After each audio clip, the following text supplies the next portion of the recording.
বন্ধুরা আজকে আগারগাঁও চলে এসেছি মিষ্টি আপুর হাত থেকে কেক খাওয়ার জন্য। তো চলুন খুঁজে বের করি মিষ্টি আপু কোথায় বসছে।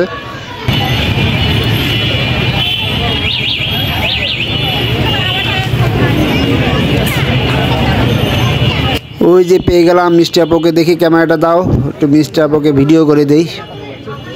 সবাই মিষ্টি আপুর কাছে জড়ো হয়ে যাচ্ছে মিষ্টি আপুর ভিডিও করার জন্য এবং কেক খাওয়ার জন্য।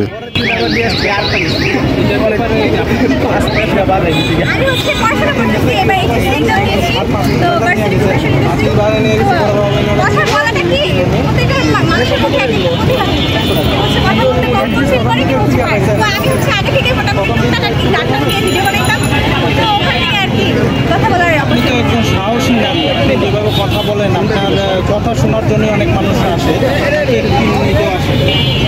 অবশ্যই কেক কিনতে আসে, কারণ অনেক আমরা রিভিউ দিয়েছি কেকটা অনেক বেশি মজার, তো কেক খাওয়ার জন্য আসতে হবে আর আমার কথা শোনার জন্য আসতে হবে। আজকে কয়টা কেক নিয়ে আসছেন? আজকে 6টা কেক নিয়ে আসলাম ভাইয়া। 6টা বিক্রি হয়ে গেছে? আচ্ছা, এইখানে যা আছে এইগুলাই আছে না? আচ্ছা আপু একটা প্রশ্ন, অনেকে বলে যে আপনাদের শুরুর দিকে একরকম আর যখন আপনারা একটু মানে ভাইরাল হয়ে যান তখন নাকি আপনাদের সার্ভিস আরেক রকম, এই বিষয়ে কি বলবেন বলেন? শুরু থেকে প্রথম দিন কিরকম ছিল তা তো বলতে পারি না, যারা কেক খেয়েছে অবশ্যই ভালো রিভিউ দিচ্ছে। তো আমরা চেষ্টা করতেছি যে ভাইরাল হয়ে আর না হয় সেটা বড় কথা, কিন্তু আমাদের যে কেকের টেস্ট আছে মানুষকে সার্ভিসটা যেন ভালো দেন। হ্যাঁ, সেটা হচ্ছে আমরা দিনে করে বেটার করার চেষ্টা করতেছি। আচ্ছা ঠিক আছে, থ্যাংক ইউ।